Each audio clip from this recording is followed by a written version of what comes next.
Hola niñas, hola niños, ¿cómo están? Muy buenas tardes, gusto de saludarlos, saludarlas. Estamos en rigor en nuestra última clase de cátedra de este semestre, dado que en las próximas semanas se vienen las presentaciones de ustedes en términos de seguir avanzando con nuestra asignatura, así que las dudas que vayan quedando a través de los medios que hasta el momento hemos venido trabajando, ¿cierto? Que son correo electrónico, WhatsApp, llamados telefónicos y las clases que están grabadas. Así que todo lo que no hemos podido ver por esta optimización del semestre en cuanto a sus contenidos programáticos, tengan la absoluta tranquilidad que no va a perjudicar en nada vuestra formación como tecnólogos médicos, como tecnólogas médicas, dado que el próximo semestre yo voy a hacer la asignatura de garantía de calidad. En la asignatura de garantía de calidad vamos a dedicarle al inicio de la asignatura, ver en profundidad el tema de las magnitudes, ver en profundidad o ver realmente, porque no lo vimos ahora en esta asignatura, la normativa que regula el uso seguro de la radiación ionizante en Chile, también comentar algo de la normativa que existe en otros países, y también es importante que podamos, eh, que podamos comprender, insisto, la magnitud. Ese es un tema para mí bastante central, así que con tranquilidad, ¿ya? Así que hoy lo que vamos a hacer, vamos a terminar la presentación quedó la semana pasada y después vamos a entrar a las preguntas, si es que hay preguntas de parte de ustedes. Antes de iniciar, ¿alguna consulta, algún comentario, alguna consulta de algo de lo que ustedes estimen conveniente? Por favor, pregunten con toda confianza.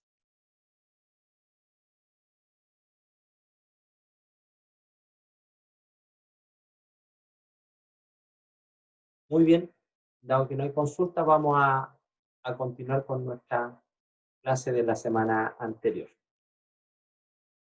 Lo que nosotros comenzamos a revisar tiene que ver con la protección radiológica y el sistema de protección radiológica, fundamentalmente en términos de poder conocer los fundamentos de esta y comprender cómo en el fondo ustedes se tienen que proteger el día de mañana cuando trabajen con radiaciones ionizantes y a su vez proteger a sus pacientes y al público en general.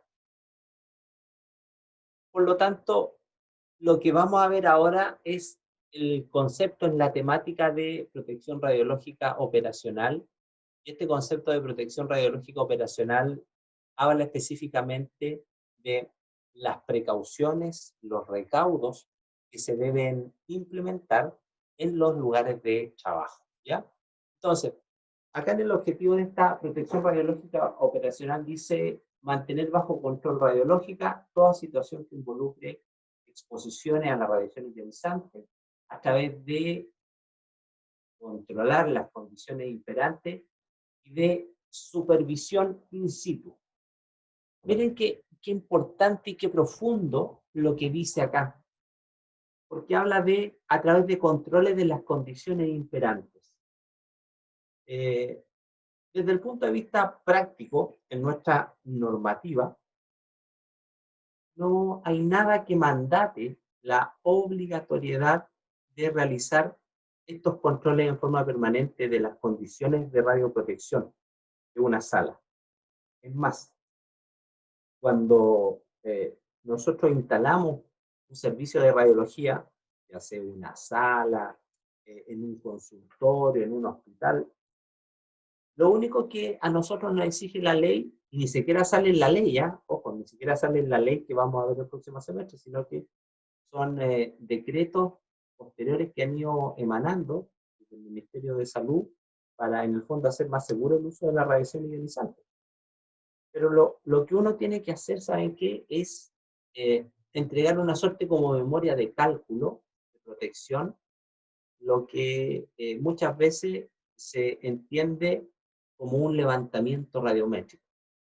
Por lo tanto, es importante que ustedes el día de hoy puedan entender que eh, la realización de un levantamiento radiométrico es la medición de los niveles de radiación en los lugares donde se operan equipos de rayos X. Y lo que uno hace cuando realiza un levantamiento radiométrico es simular las condiciones técnico-operativas de algún procedimiento, varias características de cómo se hace, en términos de poder simular esas condiciones y replicar los niveles de radiación dispersa que se tienen. Y ahí uno lo que tiene que realizar es justamente mediciones de los niveles de radiación con un instrumento adecuado para esa operación, una cámara de ionización, un detector sólido, pero que mida radiación dispersa. Uno lo que hace va por diferentes lugares alrededor de la fuente generadora de radiación ionizante y evalúa cuáles son los niveles de radiación.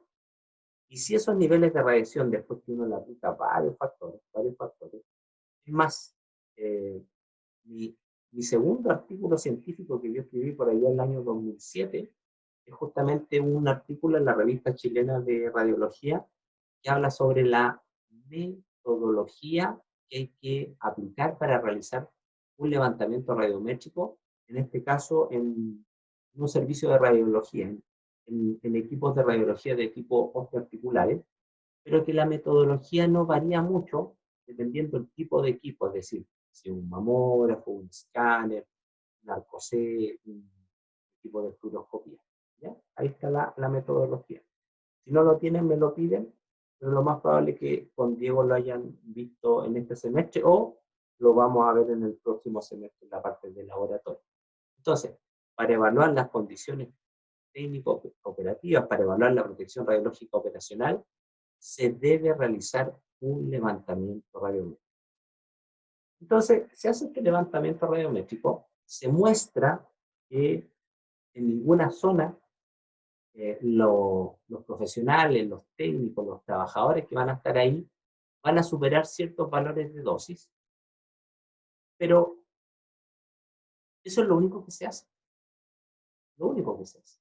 Y si en algún lugar esos niveles estuvieran más altos, lo que hay que hacer es modificar la distribución de los equipos, o bien, que es lo más sencillo, establecer algún tipo de blindaje. Y ahí con eso se subsana esa situación. Pero además dice, a través de controles de las condiciones imperantes y de supervisión. Supervisar significa hacer medidas en el tiempo. Supervisar significa hacer medidas en el tiempo. Y el levantamiento radiométrico no tiene un tiempo de caducidad, salvo que las condiciones de distribución se hayan alterado, es decir, haya cambiado la forma como estaban colocados los distintos equipos, si había una pared acá, si había otra pared allá, etcétera. Si cambia esa distribución, habría que hacer un levantamiento radiométrico. Pero ojo, desde el punto de vista de cómo funciona un equipo, miren lo que yo estoy diciendo, de cómo funciona un equipo, la normativa chilena no obliga, no mandata a hacer ningún tipo de evaluación. La normativa chilena no mandata a hacer ningún tipo de evaluación. Entonces, nosotros, cuando se genera una de rayos X, tenemos la radiación que se llama radiación primaria, ¿cierto? Esa radiación primaria es la que sale, en este caso, sale por el tubo de rayos X. Una vez que esa radiación primaria interactúa con el aire, con el paciente, con los elementos, se genera lo que se llama la radiación dispersa.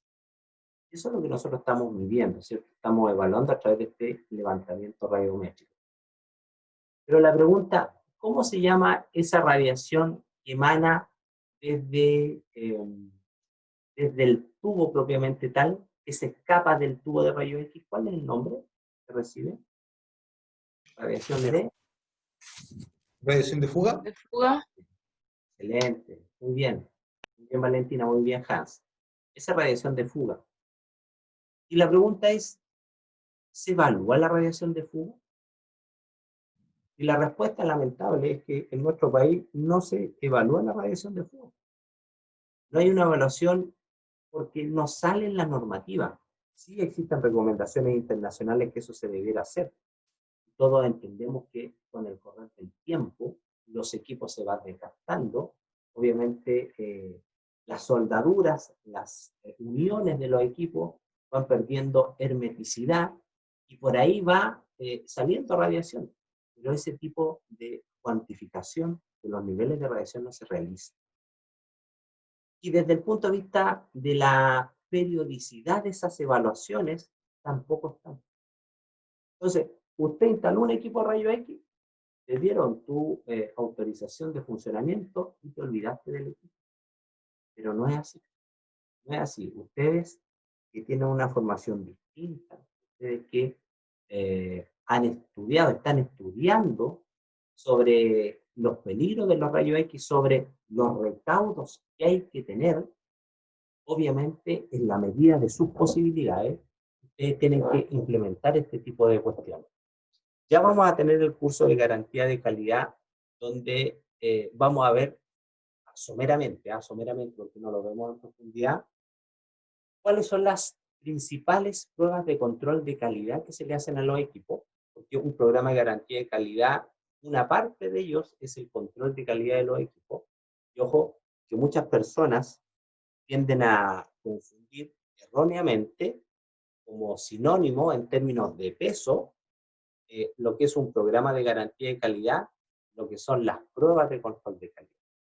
Ya vamos a tener un semestre completo para entretenernos en eso y poder quedar muy claros, muy claras de cuáles son las diferencias y en ese contexto poder hacer un uso lo más realista posible de acuerdo a las condiciones, a las características que ustedes puedan tener en un servicio.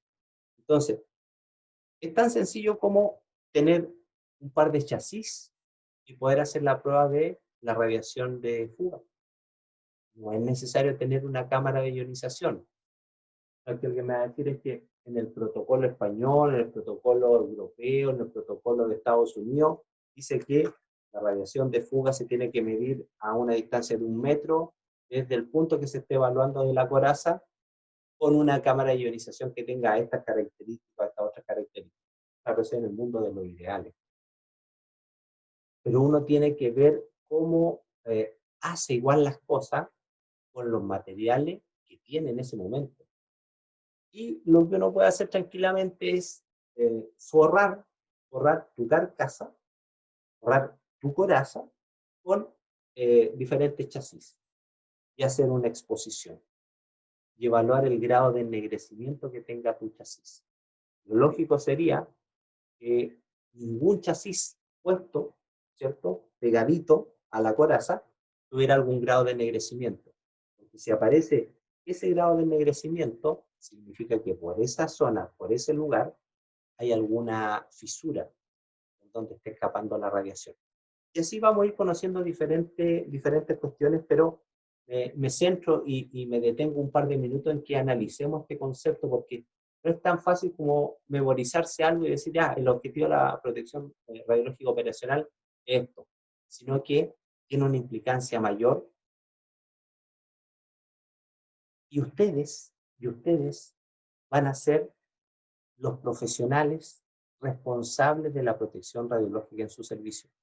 No, es que el jefe de servicio es un radiólogo, él aparece como jefe de protección radiológica. El radiólogo está preocupado de informar. El radiólogo está preocupado de informar.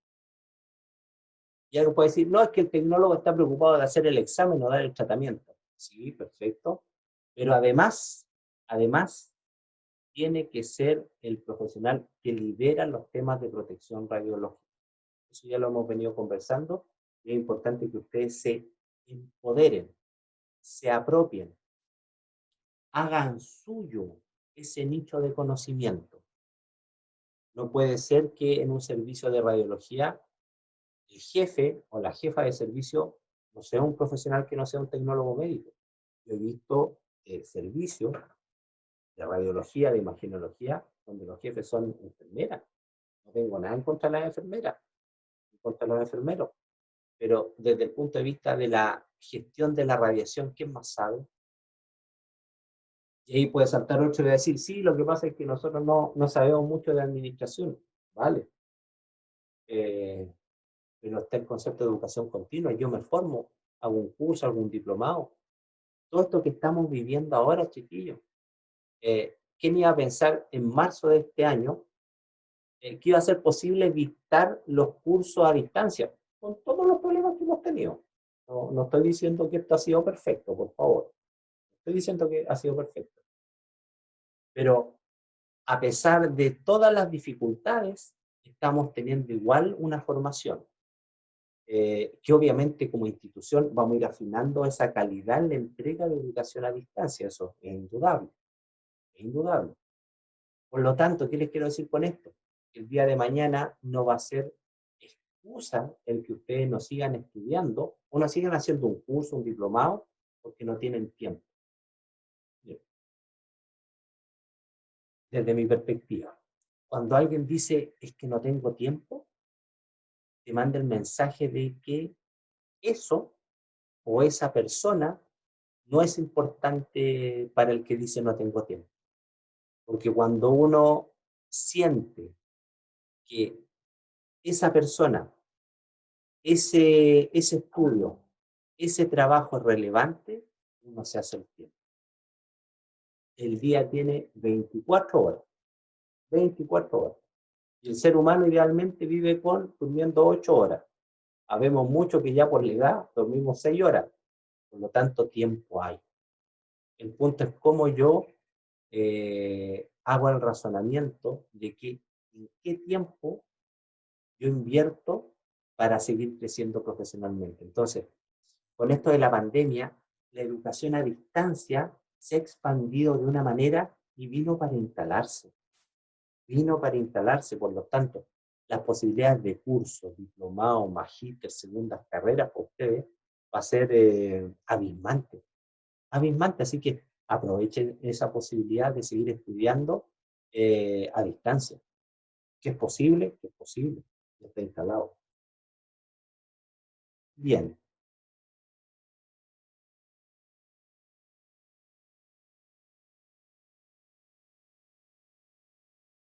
Ustedes saben que el computador a veces se pone a pensar. Otro tema importante es comprender que este concepto de protección radiológica operacional tiene dos aristas, tiene dos vasos de responsabilidad que corren en paralelo. ¿Ya? Uno, nosotros tenemos una normativa que nos regula como país, y esa normativa en Chile, ya yo algo le he ido contando, esa normativa en Chile está mandatada por una parte por la Comisión Chilena de Energía Nuclear y por otra parte por el Ministerio de Salud. ¿Ya? Y en ese sentido hay obligaciones que uno tiene que cumplir como institución, como empresa. Pero también hay responsabilidades que emanan directamente de tu jefe, de tu organización local.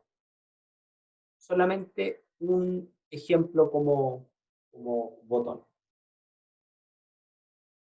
El dosímetro que ustedes van a usar el día de mañana, el dosímetro se lo tiene que dar sí o sí su empleador.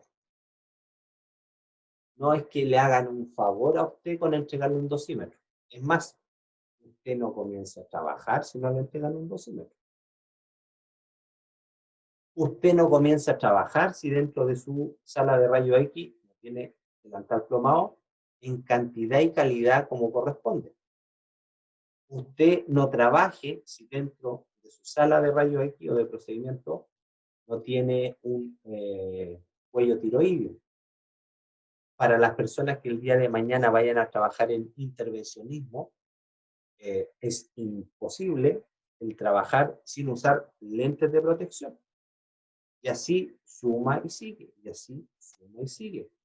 Es más, en la medida que ustedes se instruyan, en la medida que ustedes se instruyan, van a poder tener más elementos de juicio para proponer medidas de calidad al interior de vuestro servicio. ¿En qué sentido? Me explico. Como sabemos que la normativa chilena es bastante antigua, y ya lo vamos a conocer, tiene muchas falencias, pero existe una infinidad de documentos internacionales que están de libre disposición. Y en ese sentido, ustedes, en la medida que vayan estudiando, se vayan formando, van a poder ir mostrando a sus autoridades locales cómo son las normativas, cómo son los protocolos en otros lugares, cuáles son las medidas de protección radiológica operacional que hay que aplicar. Entonces, ustedes mismos pueden ir implementando diferentes tipos de cuestiones, Voy al intervencionismo nuevamente. ¿Por qué voy al intervencionismo nuevamente? Porque es un área donde, ya lo hemos comentado, se generan los mayores niveles de radiación en la generación de imagen para los pacientes y, por tanto, también para nosotros como radiación dispersa. Cuando se compra un equipo de intervencionismo, se hace un proyecto. Ese proyecto lo más probable lo van a llamar a ustedes para que den la opinión en términos de cuáles son los requerimientos que tiene el equipo. Pero ¿qué pasa?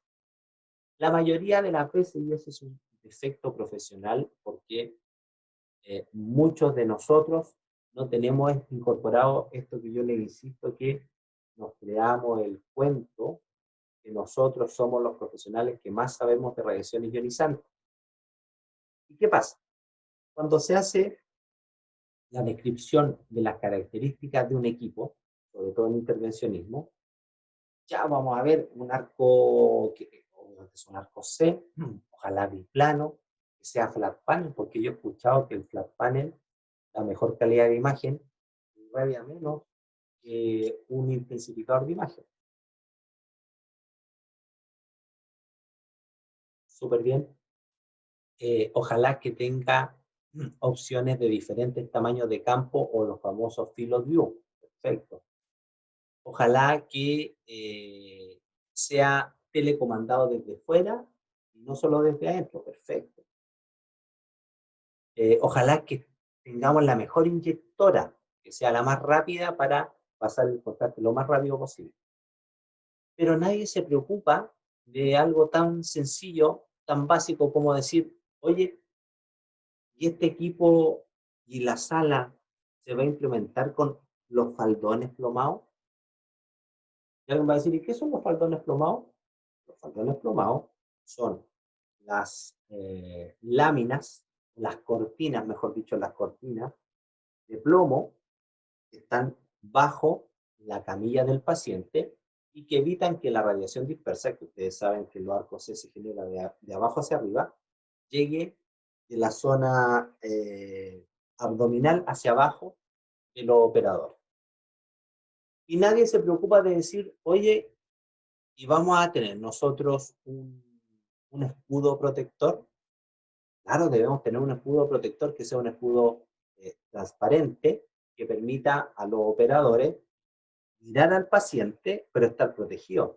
Son estos equivalentes en plomo y están hechos de acrílico. Entonces, ese tipo de cuestiones, de elementos de protección radiológica operacional, si ustedes no lo piden, no se los van a dar. ¿Y por qué no lo van a dar? Porque todo eso cuesta plata. Y como siempre, lamentablemente, acá se busca lo más económico, empiezan a eliminar los elementos de protección radiológica operacional en todos estos proyectos y así abaratan costos. Pero ahí están ustedes el poder eh, imponer su idea por el convencimiento y por el argumento que ustedes tengan. Y ese argumento pasa porque ustedes estén informados, estén instruidos y puedan con respaldo bibliográfico decir, ¿sabe qué? Es que esto requerimos porque mira cuánto sirve para disminuir el nivel de radiación al personal que tengamos nuestro, nuestro escudo protector. ¿Ya? ¿Cuánto disminuyen los niveles de radiación cuando tenemos en este caso particular, las faldillas plomadas. ¿Cuánto disminuye el nivel de radiación para el operador, que somos nosotros, cuando tenemos un cable disparador, no de 1 metro, no de 3, 4 metros, y así nos alejamos? Entonces, todo ese tipo de cuestiones, ustedes son los que van a tener que solicitar. ¿Alguna duda, alguna consulta con lo que les estoy contando? Continúo. Veamos algunas condiciones especiales que se dan cuando, por ejemplo, una mujer está embarazada. Cuando una mujer está embarazada, lo primero que tiene que hacer es, obviamente, informar a su jefe. Informar a su jefe. No para que la mande con licencia para la casa, porque el embarazo no es una enfermedad, el embarazo es una condición. Pero sí sabemos todo, y ustedes ya lo han aprendido, que por las características que tienen las radiaciones ionizantes, una mujer que está embarazada en cierto periodo de su gestación es más radiosensible su bebé que en otro, ¿cierto? Que en otro periodo. Disculpen que me estoy sentando, que hace un poquito de frío acá en mi oficina. Por lo tanto, tienen que informar a su jefe, a su jefa directa que están embarazadas. En ese contexto, lo que tiene que hacer el servicio es poder en el fondo hacer una distribución del trabajo que hacía esa colega, de manera tal de evitar al máximo algún probable daño que el día de mañana pueda tener o pueda ser atribuible a la radiación ionizante producto de su desempeño laboral.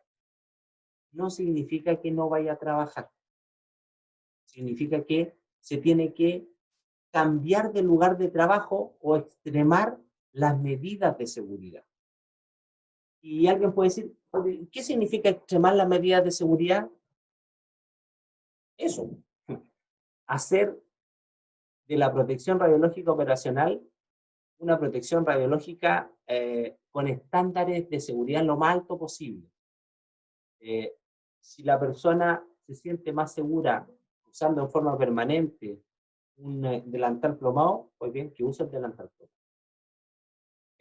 Si existe la posibilidad en el servicio de sacar a la colega de la sala de rayo X y mandarla a un trabajo distinto donde no esté enfrentada en forma permanente a la radiación ionizante, qué maravilla que lo puedan hacer. Pero eso va a estar dado por una conversación, por una definición político-administrativa que tenga el servicio. Pero lo que sí ustedes, las damas, están acá presentes en la presentación, tienen que exigir siempre es que las condiciones de seguridad a ustedes no le impliquen un riesgo para su embarazo. ¿Ya? Y eso pasa, insisto, por conversar, por dialogar, por llegar a un consenso. Pero no es igual estar embarazada a irse de vacaciones de un servicio de radiología. Ya eso no es así, para que lo tengan claro. A ver qué pasa ahora con las personas jóvenes. Miren, lo claro es que ninguna persona menor de 16 años debe trabajar con radiación ionizante. ¿Ya? No debe trabajar con radiación ionizante. Es decir, no debe estar sometida a exposición ocupacional. No es que yo esté haciendo una práctica, no, perdón. No puede. ¿Ya? En ese sentido, ahí se habla de una norma. De inmediato les explico, miren. Uno, en protección radiológica, habla de zona controlada y zona supervisada. Zona controlada y zona supervisada. En palabras sencillas, ¿qué es una zona controlada? Es la habitación donde está el equipo de rayos X. Esa es la zona controlada, ¿vale? La habitación. Y cualquier zona aledaña a una zona controlada es una zona supervisada. La recepción de un servicio de radiología, zona supervisada. El pasillo que está por fuera de la sala de rayo X, zona supervisada. Lo único que es zona controlada es la sala, el habitáculo donde está el equipo generador de rayos X. ¿Okay? Así que eso es importante que lo puedan entender. El concepto de empleo sustitutivo. Acá dice que los empleadores deberán ser razonables para dar a los trabajadores un empleo sustitutivo. ¿En qué situaciones? ¿En qué situaciones? Cuando, por ejemplo, alguien en un informe dosimétrico haya dado un valor que esté muy por sobre lo normal. En nuestro país, el Instituto de Salud Pública es la institución que actúa como laboratorio nacional y además es donde las empresas que prestan el servicio de dosimetría personal tienen que enviar en forma permanente los resultados de las lecturas dosimétricas. ¿Ya? Es más, usted cuando quieran sacar lo que se llama el historial dosimétrico, que es una suerte así como de certificado de antecedente, pero aquí un certificado de cuáles han sido los niveles de radiación que usted ha acumulado en su vida profesional, lo tiene que sacar en el ISP. Entonces, ¿qué pasa? Sucede que si en algún momento hay alguna dosis elevada que se ve en algún trabajador, se supone, el ISP se contacta con ese trabajador, se contacta con ese lugar, con ese centro, y le indica que hubo una lectura muy alta. En ese momento, mientras por ejemplo, se realiza la investigación de qué es lo que pasó, habría que generarle un empleo sustitutivo a esa persona. ¿Ya? Y acá habla también por razones de salud, pero al final tiene que ver con si alguien en algún momento presenta un nivel de radiación muy alto, hay que generar un empleo sustitutivo y hacer una investigación para determinar cuáles fueron las causas que generaron esta, entre comillas, sobredosis de esta persona. Ustedes como personas inteligentes no vayan a cometer nunca el error de, como muchas personas dudan de la fiabilidad de los dosímetros, dicen, no, esta tontera siempre me da NR. ¿Qué NR? Nivel de registro, es decir, ni siquiera da una medición por sobre el background.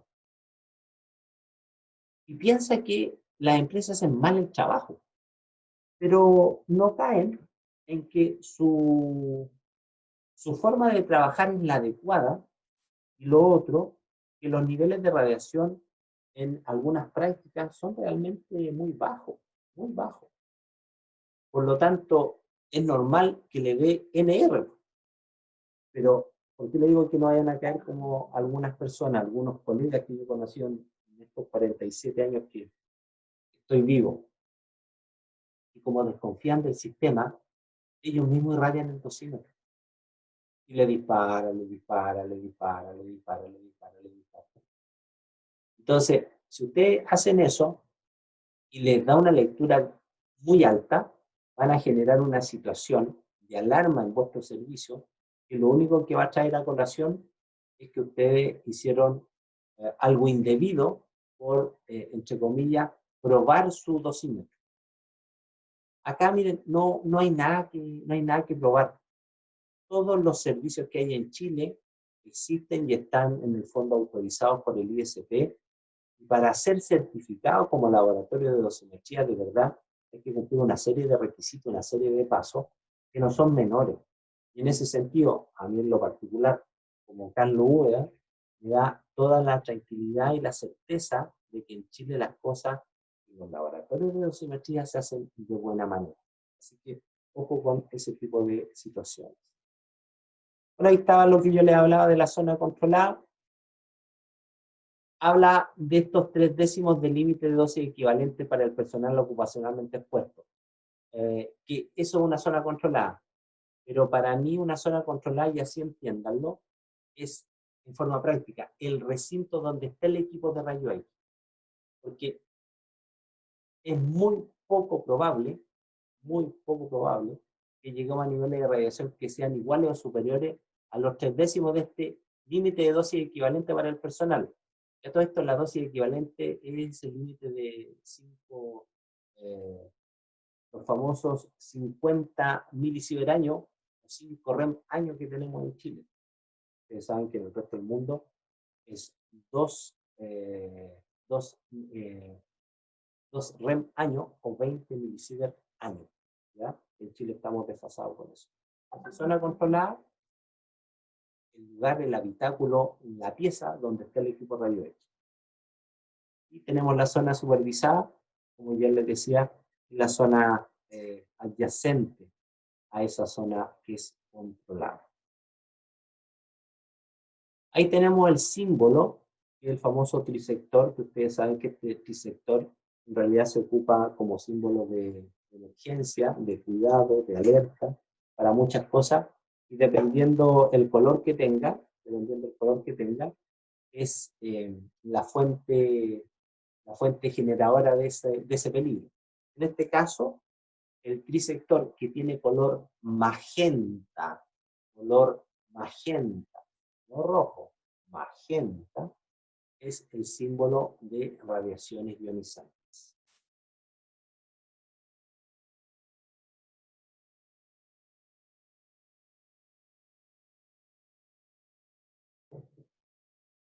Bien, chiquillos, acá están los límites de dosis operacionales, que ya lo habíamos conversado algo la semana pasada. Pero los límites de dosis operacionales están diferenciados cuando son para órganos y cuando son a cuerpo entero dosis efectiva. Lo relevante es este dato. Este 50 milisievert o 5 REM año es lo que ustedes el día de mañana cuando trabajen no deben superar. No deben superar. Acá está un cuadrito que es bien interesante porque nosotros...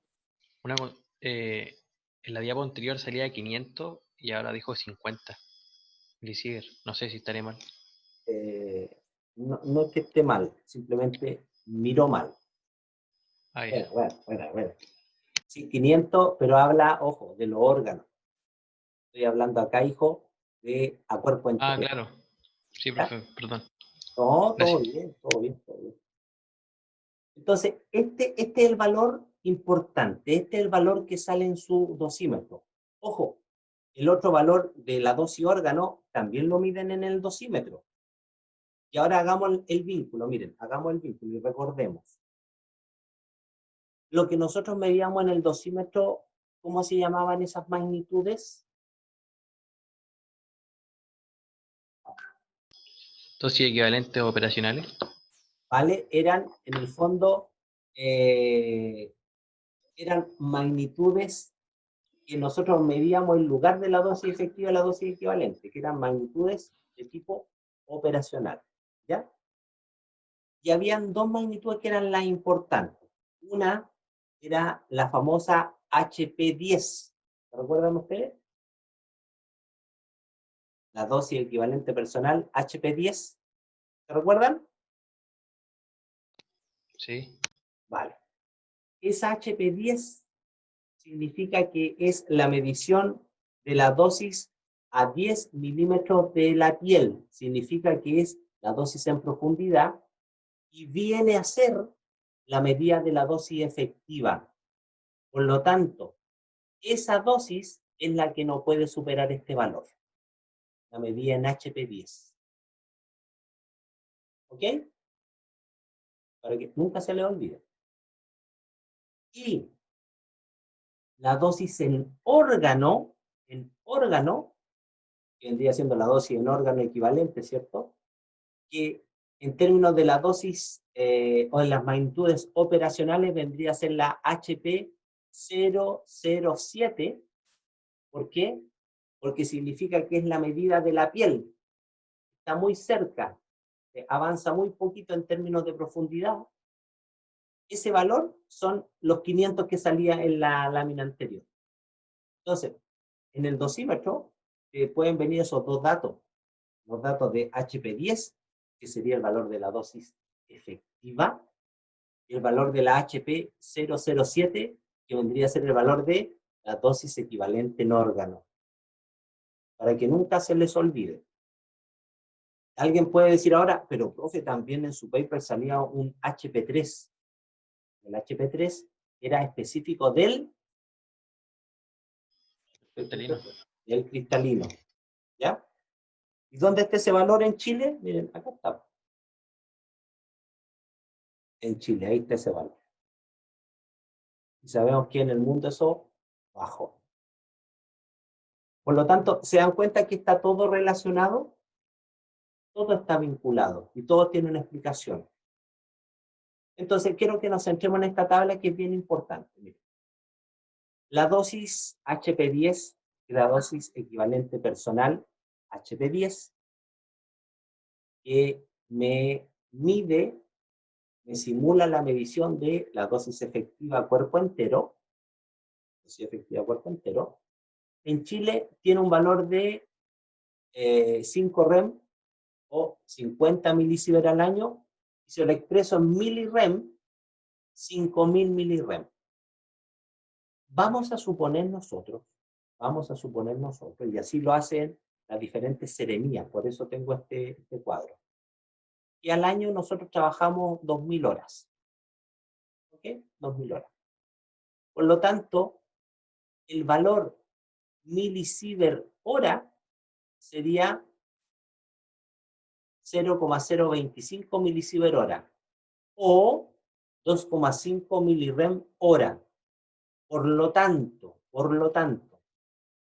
cuando ustedes van a hacer un levantamiento radiométrico y van a medir en el modo tasa con su detector de radiación para determinar que un lugar está por sobre la norma, la tasa de exposición tiene que ser mayor a 2,5 milirem hora. O si tienen la unidad de medida de los milisievert, tiene que ser mayor a 0,025 milisievert hora.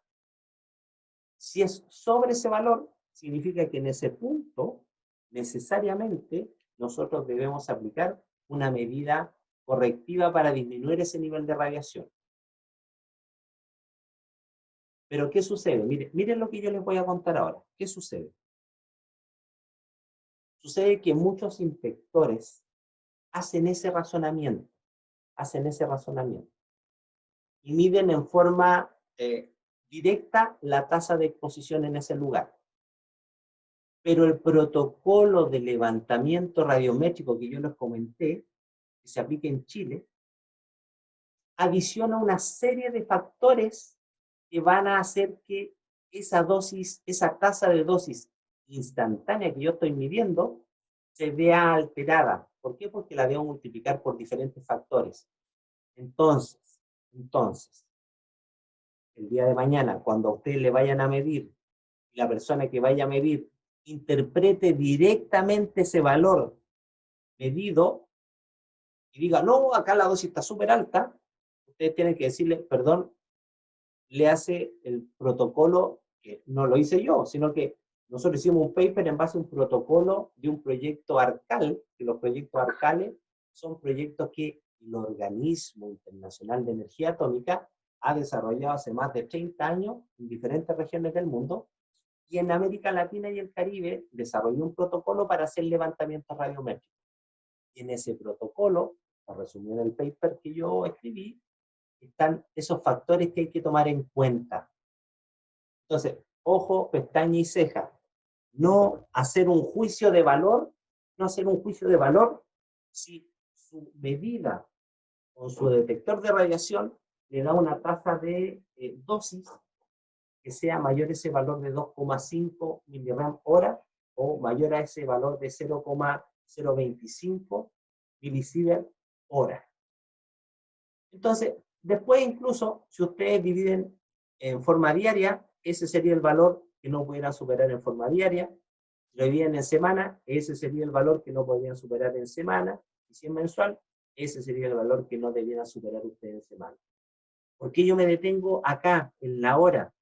Porque, en general, las evaluaciones de los levantamientos radiométricos, uno usa el modo tasa expresado en hora, ¿vale? Entonces, eso es importante. Este dato, anótenlo. Este dato, anótenlo y guárdenlo para el día de mañana cuando ustedes estén ya trabajando. Pero insisto, repito, y queda grabado. Cuando se hace una medición directa, no se puede interpretar que ese es el valor real, porque ese valor hay que aplicarle una serie de factores. ¿Qué factores? Ya lo van a conocer ustedes cuando hagan levantamiento radiométrico. ¿O ya hicieron levantamiento radiométrico con Diego? ¿Sí, no? No. No. Vale, entonces eso viene en garantía de calidad. No, no hay inconveniente con eso. En todo caso, busquen el paper. La revista chilena de radiología, coloquen el protocolo, algo del levantamiento radiométrico, y ahí sale mi nombre, y ahí está el artículo donde sale descrito toda esta cosa que yo les estoy comentando. Bueno, el concepto de vigilancia radiológica. El concepto de vigilancia radiológica es poder estar en forma permanente, midiendo, cuantificando los niveles de radiación que existen en un servicio. Para esto deberá haber un programa de vigilancia radiológica.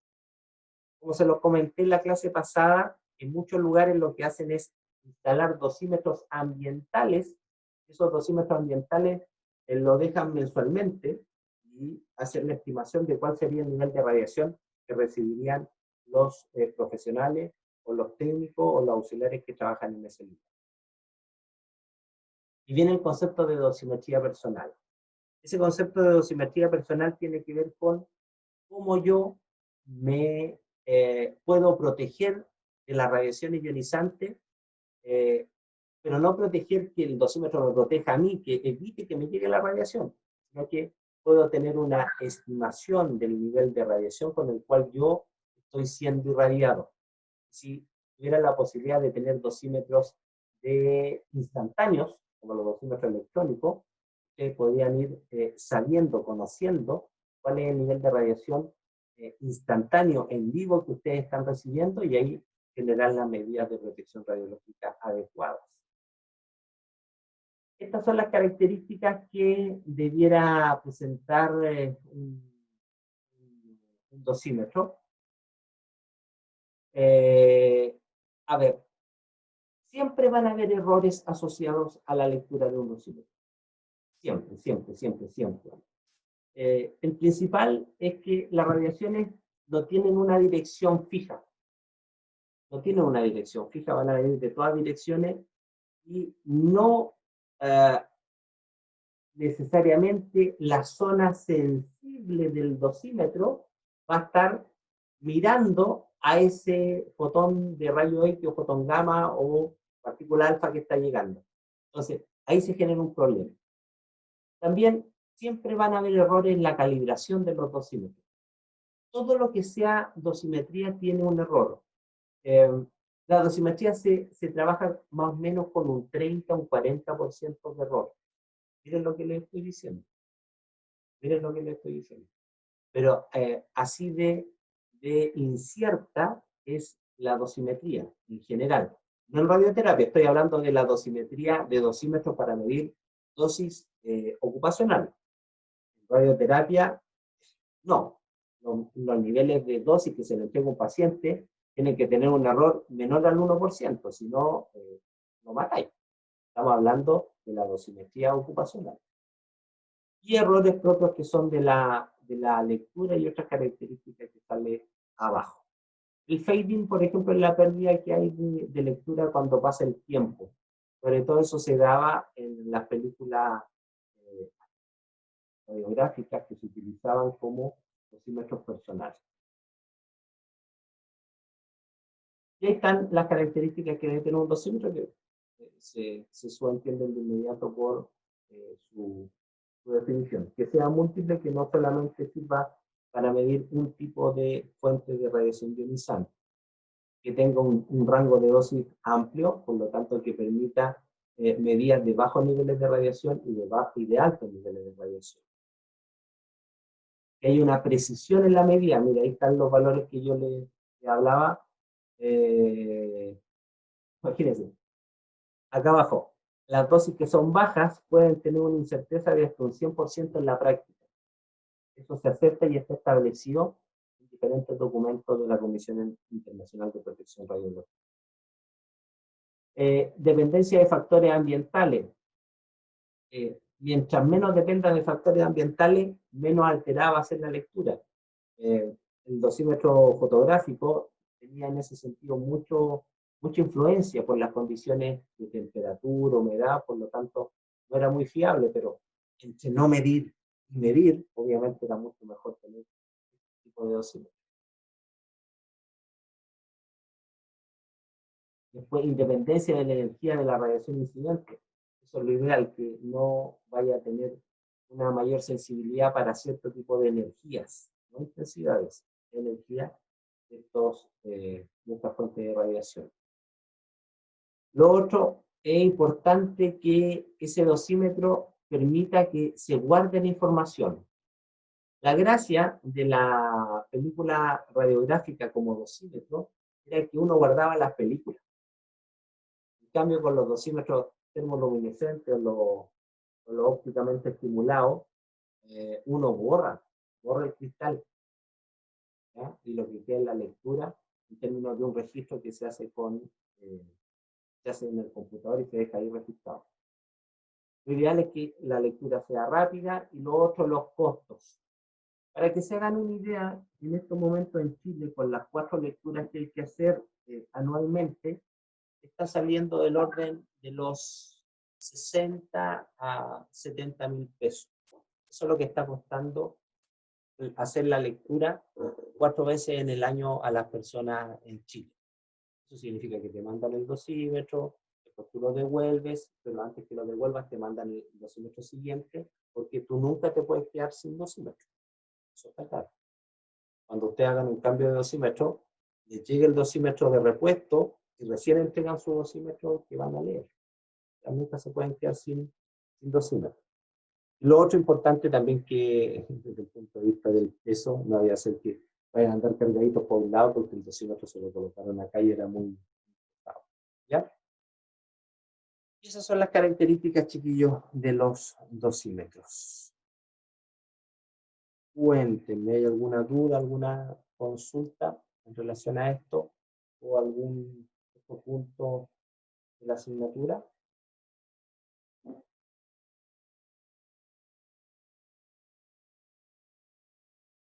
La próxima semana vamos a comenzar las exposiciones, ¿ya? Entonces, lo importante para la próxima semana es que antes de comenzar la exposición, ojalá manden las cosas el día martes, más tardar, para yo entregárselas a sus compañeros, manden los trabajos escritos, ¿ya? Eso es importante para poderlo distribuir.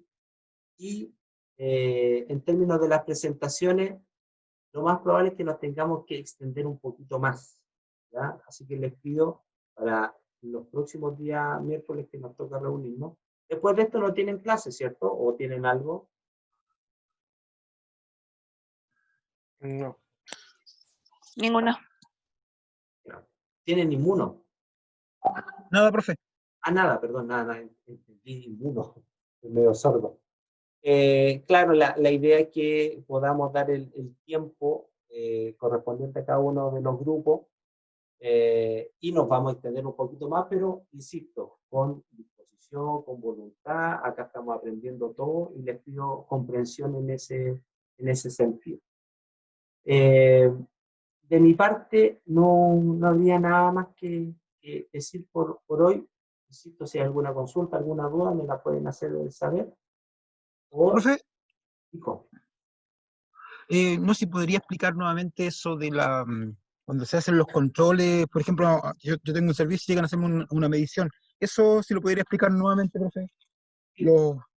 Las consideraciones que son los tenemos que tener claras a la hora de rebatir un dato, de tener claros esos datos, qué es lo que significan. Vale, ¿cómo no? Mira, La parte de la tasa, profe. Cuando habló de la tasa. cómo no, con todo gusto.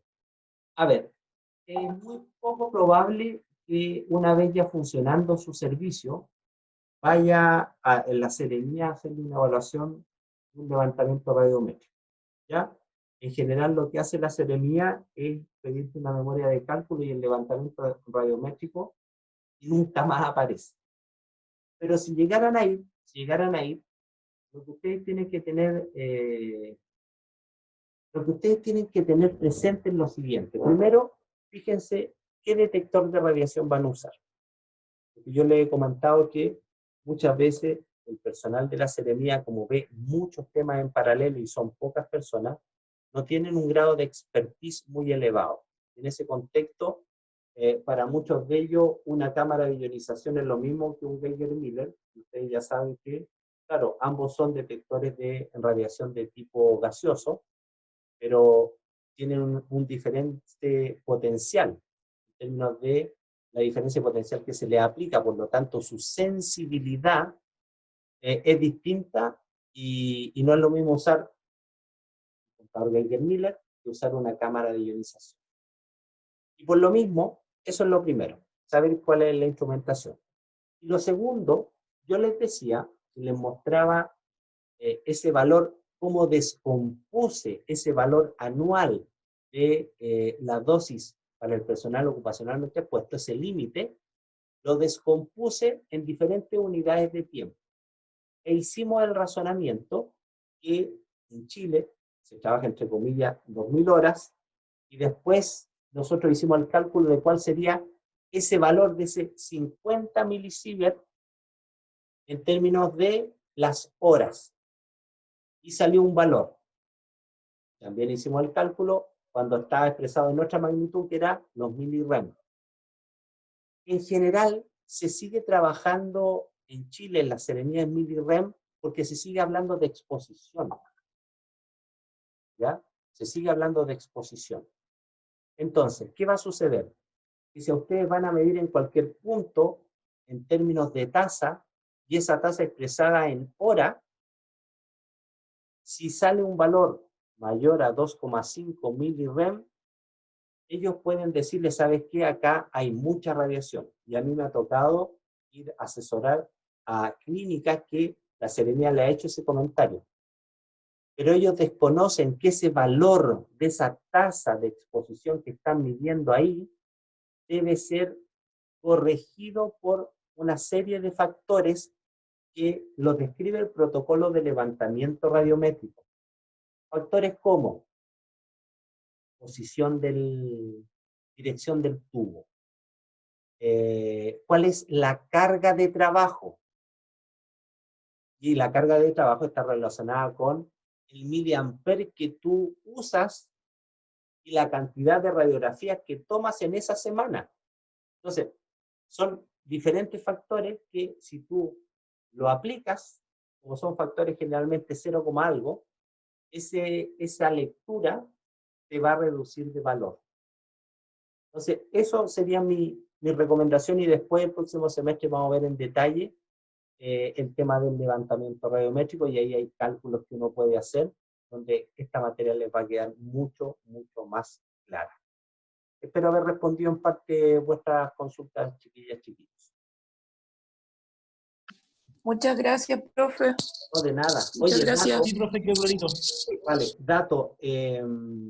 Ustedes saben que yo trabajo en la coordinación de vinculación con estudiantes en la DAE. Hoy día llegó la información que solo hasta el 3 de agosto el gobierno amplió el plazo para aquellas personas que tienen problema económico de pago puedan acogerse al crédito con aval del Estado. Porque no hubo, de parte del Estado, no hubo nuevos beneficios o beneficios distintos para ayudar a los alumnos para que estudiaran, sino que lo que amplió es la postulación al CAE. Así que les paso esa información por si alguno está con algún problema y necesita ver cómo financia esta última parte de su formación. Ya mis chiquillas lindas, mis chiquillos hermosos, cuídense mucho, seguimos en cuarentena, el maldito coronavirus sigue ahí atacándonos con todo y en Arica estamos complicaditos, así que no salgan, cuídense, quédense en la casita y distanciamiento social, no queda otro. Un gusto de verlo, más que de Gracias, verlo, de verla, de profesor. escucharlo. Están ahí. Que esté Vale, bien. cuídense mucho. Chao. Chao. Chao, profe.